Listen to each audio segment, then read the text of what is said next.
Мы знаем, четвертый взрыв дома путинскими патрушевскими террористами был произведен в Волгодонске.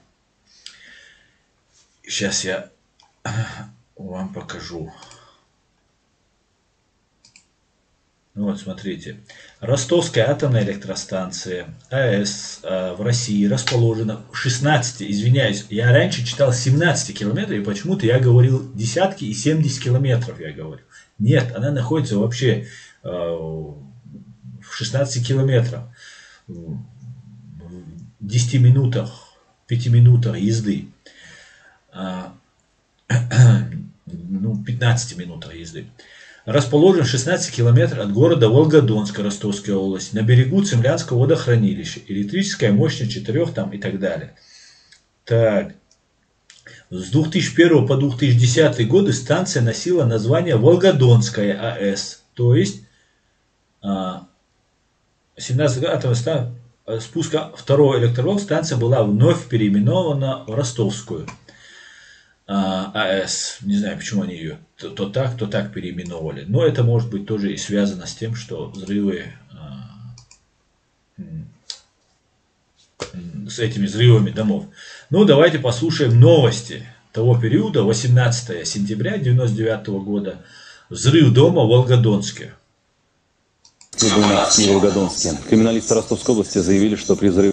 Тоже важный момент. Вот видите, сейчас он здесь говорит Буйнакский и Волгодонский. Потом Буйнакский взрыв, где были убиты семьи, взорваны семьи военнослужащих российских банд формирований. Они потом этот Волгодонский, этот Буйнакский взрыв не связывались с теми 3 взрывами, с Волгодонским и 2 в Москве. И потом Рязанские учения это тоже вообще ни с чем не связали с этими предыдущими 4 взрывами. И вот важно, это очень важный момент, потому что у нас, у чеченцев, есть видеозапись, где допрашиваются те, кто взрывал дом в Буйнакске. Туда подвезли машину, загруженную взрывчаткой, и у дома взорвали эту машину. И вот такая вот ситуация. Поэтому потом они уже начали, чтобы военные не задавали лишних вопросов, не связывать эти взрывы. Ну, для таких простячков, как российские военные, это никакого значения не имеет. Ну, не вы, значит не вы. Ну, Басаев, ну хорошо, Басаев. Ну, вот такие они, русские воины, витязи. Давайте послушаем, что говорят вести. Здесь они связывают Буйнакск с Волгодонском. Как в Москве, Буйнакске и Волгодонске. Криминалисты Ростовской области заявили, что при взрыве жилого дома в Волгодонске была использована взрывчатка мощностью не менее 850 килограммов в тротиловом эквиваленте. Из Волгодонска Елена Васильченко. Волгодонск. 18 сентября. 9 часов утра. Сегодня хоронят первых погибших. Оставшиеся в живых очищают свой город от обломков. По данным на 8 часов сегодняшнего утра, в городские больницы за медицинской помощью обратились 527 пострадавших в результате взрыва дома номер 35 по Октябрьскому шоссе. 68 госпитализированы, из них 15 детей. За жизнь 22 человек врачи борются до сих пор. Это было что-то невообразимое, потому что везли больных, которые были очень тяжелые, очень много было черепно-мозговых травм, и все они, конечно, в шоковом состоянии. Они тоже все испытали ужас, как и мы, которые смотрели на них. Это было просто ужасно. У вас вся семья пострадала? Нет, вот Леночка с Данилочкой вообще целенькие, потому что они были в дальней той спальне, и на диване диван поломался. Они оказались на полу, может быть, поэтому они...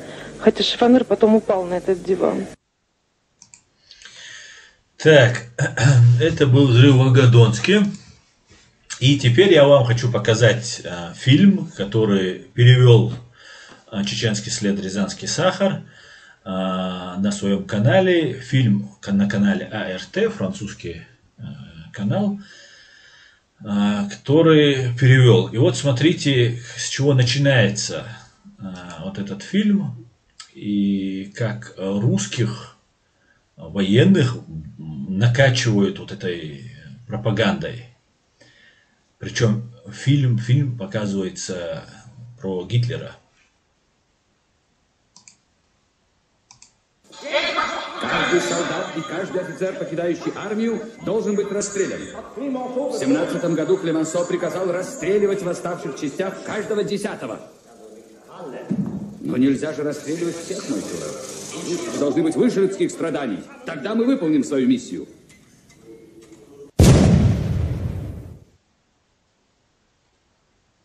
Скажите, как вы думаете, цель оправдывается?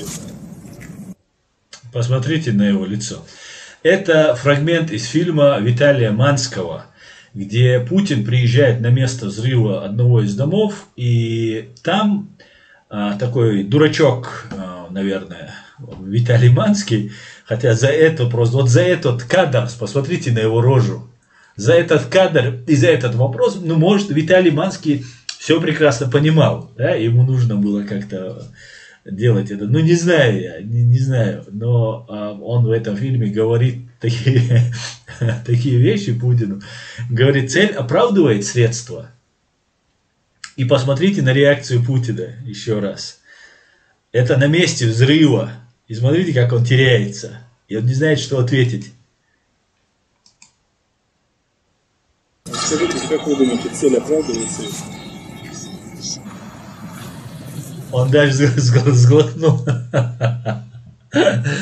Бедолага, попался, думаю. Ну все, они узнали, что это я.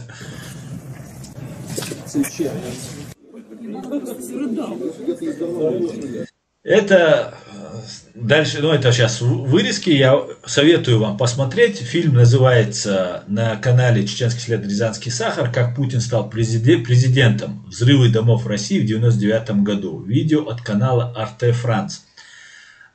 Я вам показал этот момент, сейчас я вам покажу другой момент. Это предвыборное, вот он только стал президентом. То есть это 2000 год, март месяц, он избран президентом, он победил и так далее. Прошли выборы. Прошло полгода. Все, кто с ним пьют вино, празднуют его победу, Виталий Манский, все остальные, все уже прекрасно знают, что Путин взрывал с Патрушевым дома. В Чечне идет геноцид, уничтожение всего живого. Разрушаются города и живого, и неживого. И животные, и поля, и пастбища, все уничтожается. Больницы, роддома, о которых нам постоянно говорят, да, упоминая при этом Басаева, это все уничтожается. Уничтожаются дети, взрослые, старики. Пытаются, устроены концлагеря. Невероятный по масштабу геноцид идет. Людоеды, каннибалисты пришли во время оккупируют нашу страну. Живой президент у нас. И вот все у нас имеется и нас уничтожает. Весь мир молчит. Хотя не совсем молчит, но не делает до конца того, что следовало бы сделать. Чтобы не прийти к сегодняшней ситуации, чтобы в Украине не гибли люди, чтобы в Грузии не гибли люди после этого. И вы обратите внимание, за все годы войны 2004 года по 2000, когда в 2007-2008 году, когда сопротивление ослабло и был объявлен Имарат Кавказ, Дока Умаров сложил в себя полномочия президента и возглавил Имарат Кавказ, то вот с тех пор, только лишь с тех пор, Россия пошла дальше завоевывать свою территорию, чужие территории, которые она считает своими или хочет считать своими. Обратите внимание, с 1994 по 2008 год, 14 лет, Россия ни на кого не нападает. После того, как она уже освоилась, напала на Грузию, потом она отправляет своих там, сперва там агентов, а потом уже свои ВЧК в Африку, потом она воюет в Украине, потом она воюет в Сирии, потом она совершает террористические акты в Лондоне, потом она при помощи ядерного полония, потом она убивает людей здесь, запускает новички разные, убивает людей при помощи новичков, затем она запускает, без сомнения, в этом нисколько не сомневаюсь, запускает коронавирус, который, обратите внимание, каждый год или полгода, сперва COVID-19, потом Дельта, потом Омикрон сейчас появился, каждый раз появляется новый. И весь мир должен сделать вид, что ничего не происходит, что это, да, на самом деле от какой-то летучей мыши, да, из Ухани откуда-то там китайцы едят летучих мышей. А вот откуда Дельта взялась? Он мутировал. Ах, не может быть. А теперь Омикрон. Ах, он мутированный теперь Омикрон. А сколько он так будет мутировать? Сколько это будет продолжаться? А будет это продолжаться, пока в Кремле сидит вот эта крыса. И банда ФСБ не привлечена и не обозначена. Привлекать их будем потом. Сейчас нужен суд, справедливый, объективный суд над этой террористической организацией. И вот после этого пойдет процесс. И мы, чеченцы, будем в первых рядах тех, кто будет на законных основаниях привлекать к ответственности. Мы ждем от международного сообщества, когда у этого международного сообщества хватит силы воли, духа, чтобы признать эту банду террористической и обозначить их, и судить их. И мы будем в первых рядах, кто будет их находить и привлекать к ответственности, привозить в международные институты, международные суды для привлечения, наказания виновных. Ну, давайте послушаем вот этот фильм. Согласился поехать с нами на место первого взрыва в Москве. Je tiens à préciser que pas plus à l'époque qu'aujourd'hui, je ne crois à une quelconque implication de Vladimir Poutine dans l'explosion de ces immeubles. Хочу уточнить, что не больше, чем тогда, сегодня, я не верю в причастность Владимира Путина к взрыву этих домов. Toutefois, le fait que des agents du FSB aient apparemment été surpris à Kazan en train de placer dans la cave d'un immeuble des sacs contenant le même explosif, apparemment pour simuler un attentat, appelait nécessairement des explications de la part des pouvoirs publics. Однако тот факт, что агенты ФСБ были пойманы в Рязани за размещением в подвале жилого дома мешков с таким же взрывчатым веществом, якобы для имитации нападения, обязательно требует объяснений со стороны государственных органов. Ну, очень глупо, да, так говорить. Президент страны не уволил никого, не снял с должности, не говоря уже о том, что привлечь к уголовной ответственности. Ведь русских убили.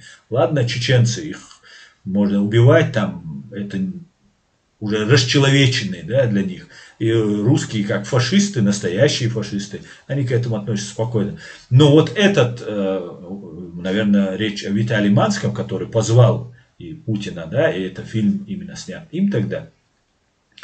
Вот Виталий Манский говорит, я не верю в причастность Путина. Ну, я не знаю, он или наивный дурачок, как так? Или он это так делает, чтобы говорит это для того, чтобы его там, ему продолжили находиться рядом с Путиным. Не знаю.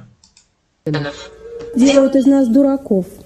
Дело об учениях ФСБ ведет само ФСБ. Ну, поведет оно это дело и в конце концов закончит.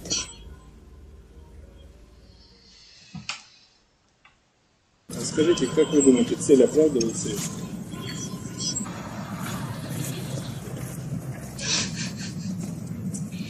Цель оправдывает? Цель чья? Вот их цель оправдывает средства. Цель террористов? Да. Но этот вопрос, на самом деле, я вот Виталию Манскому готов все простить только за этот вопрос. Просто вместо нужно, просто гениальный вопрос. Цель чья, он говорит, Путин, видите? И смотрите, что говорит он теперь. Ни в чем не повинны. Ночь. Абсолютно. В голове не укладывается. Невероятно. Невероятно. Невероятно. Невероятно. Нечеловеческая жестокость. Просто мы должны понять, что мы должны противостоять. Этому можно противопоставить только силу. Без этого просто нам не государство не сохранит, и людей не сохранит.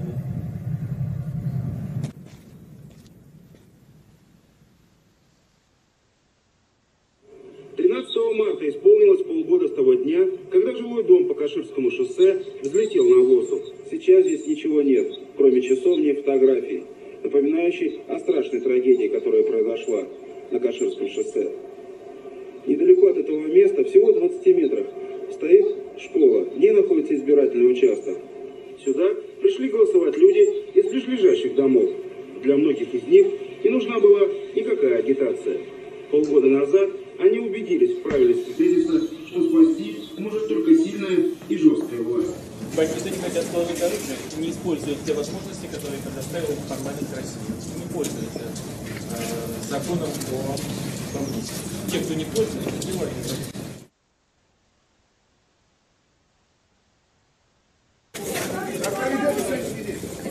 Есть информация, что там движение какое-то боевиков есть. Да. Ну, понятно почему. Потому что сам факт, там не важен результат. Не важно, за кого они будут голосовать. Важно, что они голосуют. И те, кто голосовал за будущего президента, тоже будут знать, что они голосовали, отдали свои голоса за будущего президента. И они могут с него потребовать соответствующих действий в отношении своей республики. Я думаю, что это очень важно.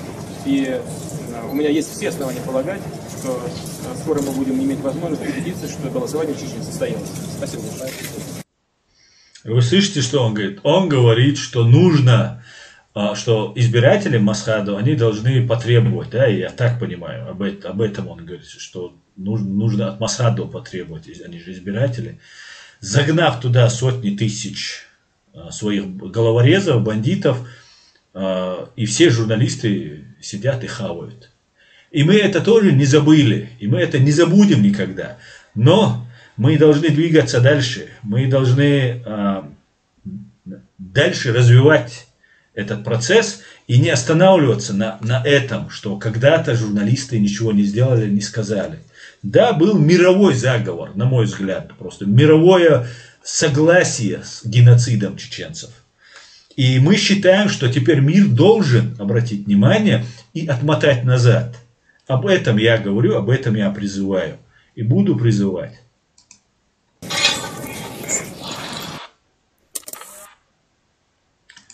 А вот главные люди, которые помогали Путину. Опять же, я напоминаю, события происходят в марте 2000 года. То есть через полгода после взрывов Путин избирается президентом. Вы видите эти лица. Они почти много лет были рядом. Еще другие лица вы сейчас увидите. Они много лет были рядом, занимали большие должности, были большими чиновниками. Например, Козак сейчас Украиной занимался какое-то время. Ну и на Олимпиаде хорошо руку погрел. Ну, на всем. Чубайс, например, по нанотехнологиям там, и так далее. Говорят, он связан с американцами и так далее. Но если Путин говорит, что он вычищал всех, он с Сакуровым, когда говорил, он вычистил всех. Я могу с уверенностью сказать, что все-таки Чубайс не был американским. Чубайс самый настоящий имперец и фашист. И он не был не только американцем, он водил за нос американцев. И как сейчас продолжают делать некоторые другие товарищи, которые прикидываются демократами, либералами, нормальными людьми, а на самом деле являются агентами, марионетками ФСБ.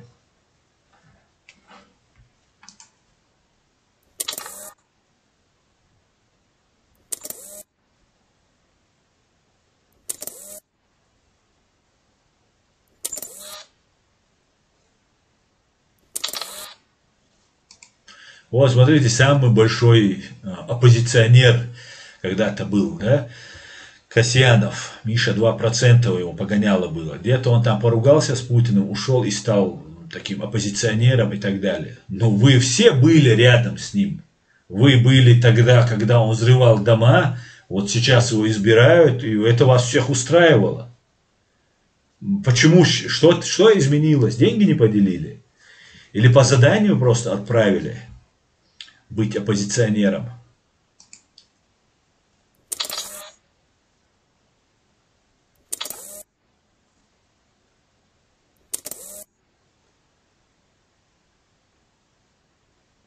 Как вы все-таки оцениваете предварительные итоги выборов?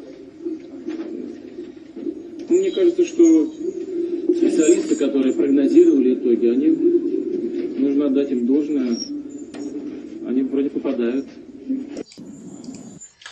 Я чуть перемотаю, чтобы еще мне надо вам кое-что показать. Здесь я хочу показать жену, первую леди президента, так называемого террориста, президента российского, у которой муж только что был избран президентом, и она стала первой леди. Посмотрите на ее лицо. Она-то прекрасно знает, на что способен ее муж, причастен ли он к взрывам домов. В это время, нужно признать, были люди, которые пытались разобраться в этом, такие как Щекочихин, Ющенко, которые были убиты. И убийца, преступник, террорист, он, конечно же, переживает. Ну и жена, она тоже, видимо, за своего мужа переживает. Ну давайте посмотрим просто на ее лицо. Это реальность, и на экране, и на улице. Но все было прямо шаг за шагом, потихонечку. У Медведева лицо более довольное, чем у нее. Посмотрите. Ну, Медведев за это ответственность точно нести не будет, как он полагает. А она, как бы, ну, это ее коснется. Она так думает. Или, может быть, Медведев, у него жена, я не знаю. Хотя, может быть, Медведев был первым леди. Или первым ледом.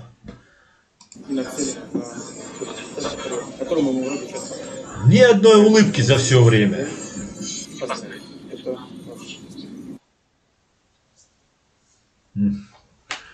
Чуть-чуть улыбнулась. Ваша позиция поддержки или не поддержки? И вот сейчас я вам покажу отношение вот этого сброда, несмотря что есть камера, отношение к русскому народу и к россиянцам. Я принадлежу Союзу правых сил. Союз правых сил принял. Союз правых сил, это Немцов сейчас выступает. Слушайте, что говорит Немцов, и потом... Решение, вы знаете, это непростое решение, поддерживает Путина. Хотя вместе с Еленой командой мы воздержались. Второе, я считаю... Немцов и их команда воздержались, но Союз правых сил поддержали. И сейчас считаю, что для страны лучше было бы, если бы прошло 2 тура. Между первым и вторым туром фаворит гонки мог бы взять на себя обязательства, в первую очередь перед народом. И мы бы не в таком состоянии неопределенности, в котором мы находимся сейчас. Мы действительно не знаем программу экономическую Путина. Эту программу он не собирался обнародовать. И, видимо, она появится только после инаугурации. А это значит, что и для экономики страны, и для граждан страны... А теперь я вам покажу буквально несколько секунд, как они относятся к людям. Завтра в 10 совещаний. И надо просто зарыдал. Я же от народа, поэтому я должен поддерживать свои... Ты от кого? Народа. Это кто такое? Слышите? Народ это мы, это электорат. К сожалению, мы не можем... Видели? Народ это что, говорит? Народ это кто? Потом народ это что? Они уже хозяева. Итак,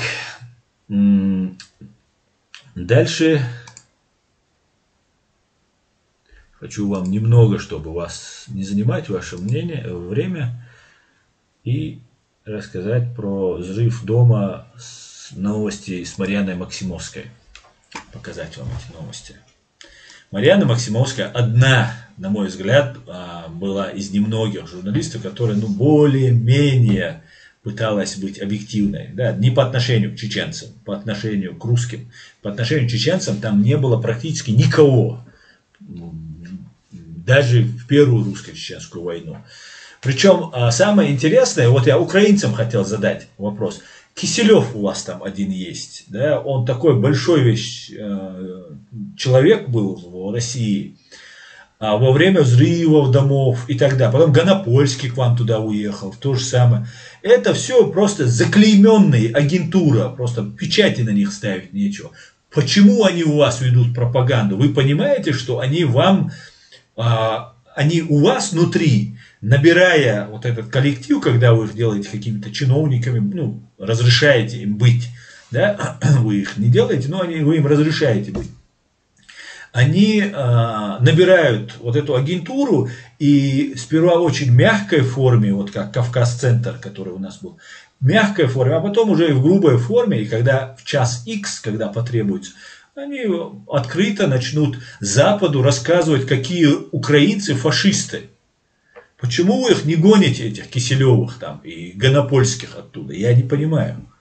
Вы чего ждете, украинцы? Вы ждете, пока у вас час X наступит, чтобы потом... Невероятно просто. Ребят, надо гнать к чертовой бабушке оттуда. Всех. Ну, давайте послушаем новости того времени. По этим Киселевым, Гонопольским я тоже буду, кстати, выходить на украинцев и говорить, писать и делать у себя тоже видео. Для того, чтобы их оттуда гнали к чертовой бабушке. Давайте послушаем. Рабочие откачали воду из баронки. В Москве специалистам удалось вплотную приблизиться к эпицентру взрыва. Рабочие откачали воду из воронки, и теперь ее дно исследуют оперативники. Основная версия случившегося — теракт. Накануне на месте взрыва были обнаружены фрагменты взрывного устройства и взрывчатые вещества – гексоген и тротил. Предполагается, что взрыв произошел в результате приведения в действие взрывного устройства, заложенного в магазине на первом этаже здания. Сейчас уточняется информация о владельцах этого магазина.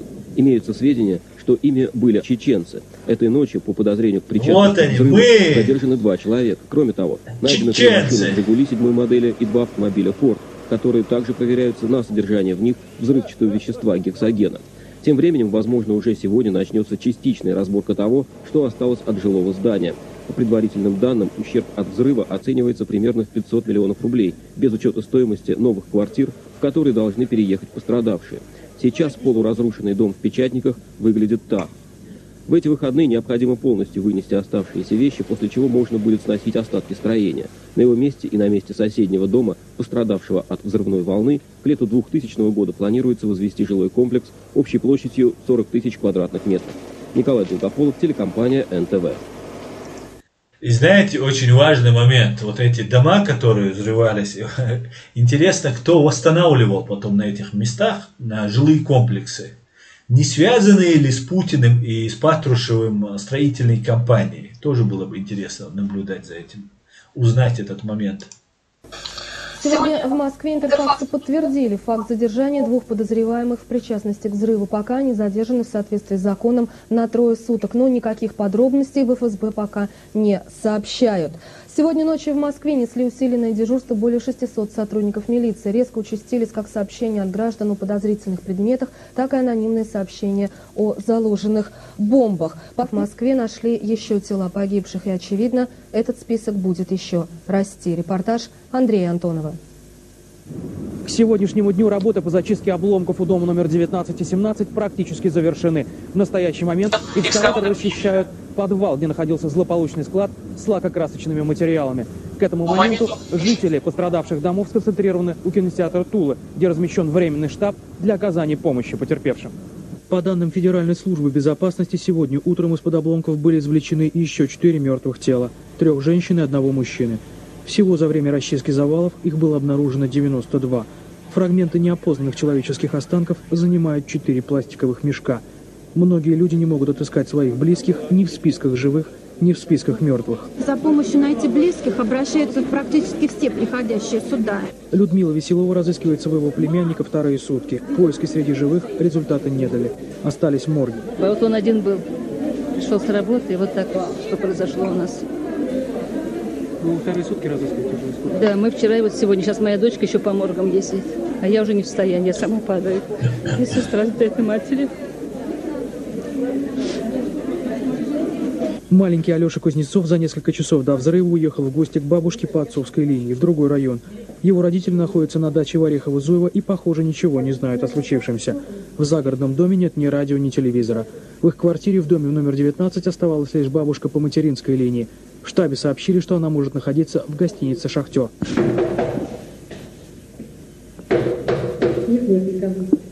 Поиски Алеши в тот день результатов не дали, но они убеждены, что бабушка жива и найти ее – дело времени. На 1-м этаже гостиницы – столовая для пострадавших. Надежда Головлева живет здесь со своими детьми уже 3-й сутки. Ждут ордера на жилье. За 15 минут до взрыва Надежда проводила мужа на работу и уложила дочерей спать. Когда произошел взрыв, Даша, Яна и Надежда выскочили на лестничную клетку. Но лестничного пролета на обычном месте не было. У нас вообще нет лестницы. Некуда нам было выбегать. То есть как? Ну, упала лестница вниз. Как же вы выбирали? Через балкон помогли. Уцелевшим при взрыве людям выдают ордера на новые квартиры. У тех, кто Здесь очень важно еще обратить внимание, как подаются новости. Обязательно употребляется слово «чеченец», «Чечня», это связывается с Чечней, и после этого, после короткого промежутка о самом взрыве, показывают пострадавших, как им выделятся деньги, как им будут выделяться квартиры, что то горе, которое есть. Это нужно для максимальной остраски, для того, чтобы русские возненавидели всем своим нутром чеченцев. Прочувствовали все горе, все проблемы, бытовые, вот эти все трудности, которые им приходится выжившим даже переносить. Да? Больницы должны быть показаны, трупы должны обязательно показать. Вот это нагнетание идет. Обращаю внимание, НТВ супер крутой, там Гусинский и все такое, и супер объективная Марьяна Максимовская. Среди близких есть слабая надежда, что, получив ордер, их родственник просто уехал на новое место жительства. Власти Москвы стараются обеспечить людей всем необходимым – одеждой, продуктами, по 10 тысяч рублей на лечение. Родственникам погибших также выплатят по 10 тысяч рублей. Организация похорон будет целиком осуществлена за счет средств города. Что касается дома номер 19, то монтажники уже приступили к его разборке. Андрей Антонов, Елизавета Листова, Алексей Кременецкий и Алексей Ермилов, НТВ, Москва. Сегодня в Москве прошли первые похороны погибших во время взрыва в доме на улице Гурьянова, тех, кого уже смогли опознать. Сегодня хоронили семью Агеевых, Александра, Елену и их сына Ивана. Мальчику было 1,5 года. А Елена Агеева работала врачом в 68-й больнице, одной из тех больниц, куда привозили и пострадавших во время взрыва. Сегодня в ФСБ подтвердили факт задержания. Ну, это очень хорошо, что они тогда это так показывали. Сегодня, показывая русским, если это русские увидят, то они, наверное, вспомнят, кто убивал и какое горе они причинили. Мы за свое спросим, хватит ли у русских духа спросить за свое горе.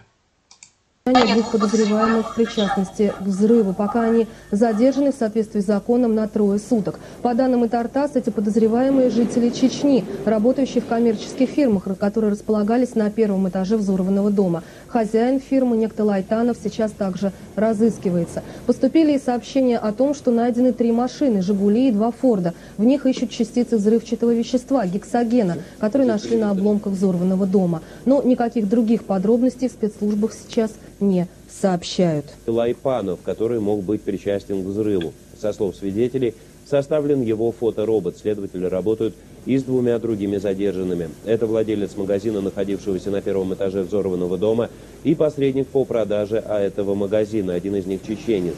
Между тем, московские власти уже... Один из них чеченец.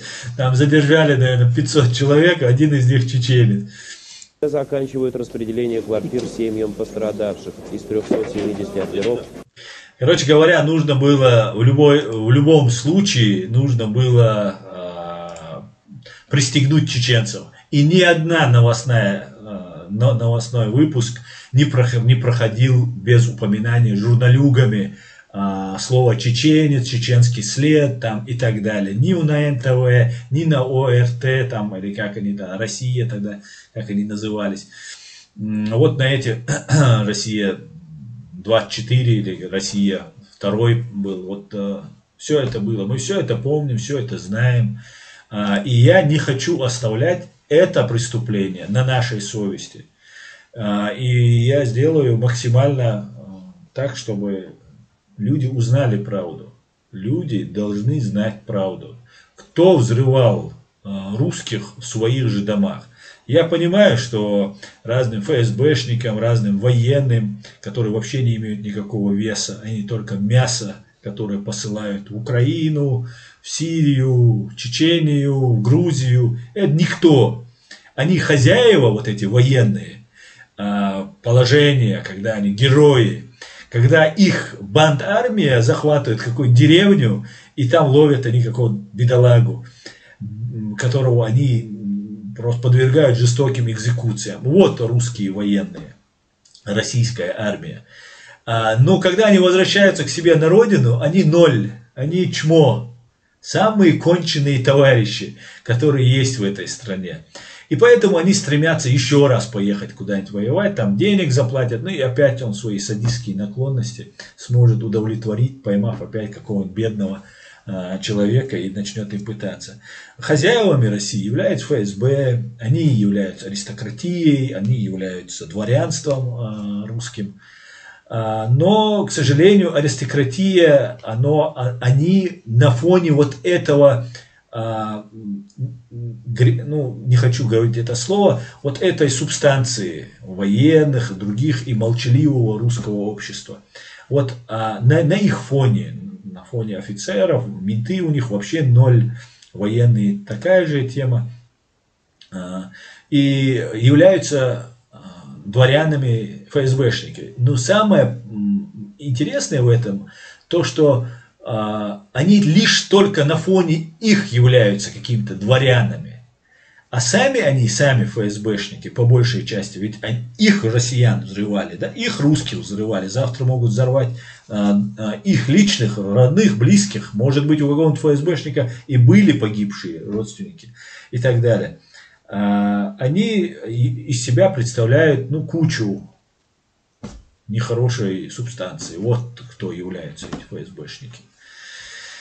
Поэтому дворянство, какой царь, такое и дворянство.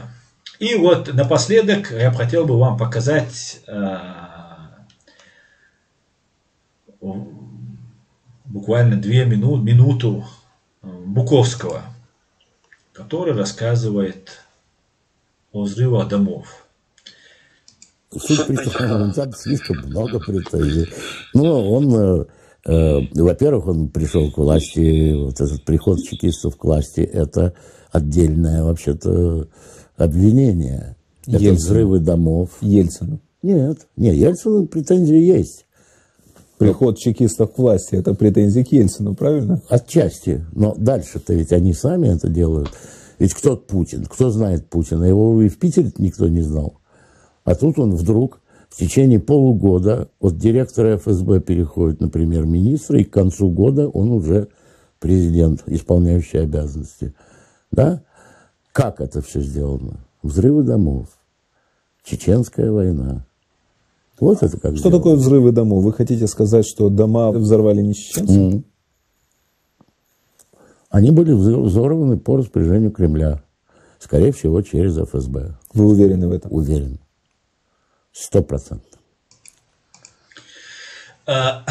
Здесь важно отметить, конечно, я очень уважал, с уважением относился и отношусь к памяти Владимира Буковского, но нужно сказать, что власть в России, в Советском Союзе была захвачена КГБшниками до Ельцина и до того, как он ее передал Путину. В 1982 году, когда Андропов пришел к власти, тогда вот эта военная армия, которая какой-то имела вес, потом по инерции еще имела этот вес и поддерживала этот вес, но еще больше она была задвинута. Особенно это было, когда в Афганистане уже война была проиграна, и вся вина была взвалена на военных, на советскую армию, что они проиграли, что они не справились и так далее. На самом деле, это по большей части, конечно же, тоже миф ФСБ.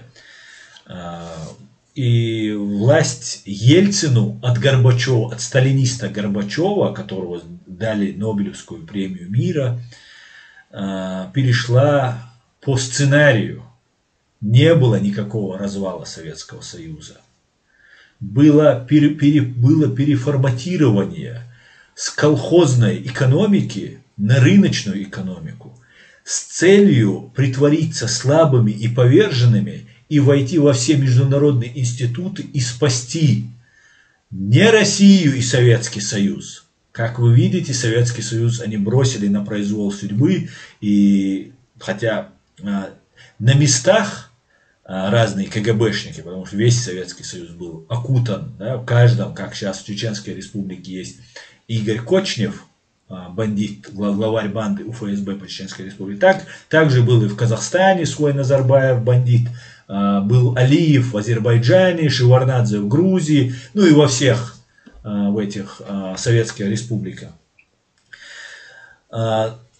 Они, дававшие присягу на верность коммунизму, большевизму, которые печатали миллионы книг, экземпляров, сотни тысяч, миллионов, миллиардов этой макулатуры по великому Советскому Союзу, путь справедливости к миру, созиданию, покорению всего мира, и победы идеологии коммунизма во всем мире и так далее. Ну, бред, придуманный Карлом Марксом, который дурачок Ленин подхватил и принес в Советский Союз для захвата власти.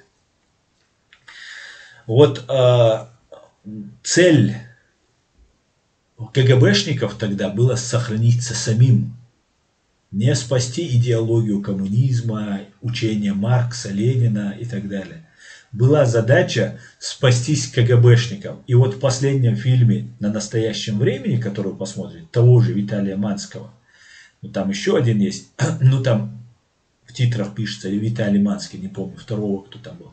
Горбачев об этом прямо говорит. Фактически идет разоблачение. И кто-то мне расскажет, что Горбачев развалил стену, вывел войска из Афганистана и так далее. А я скажу, это не так.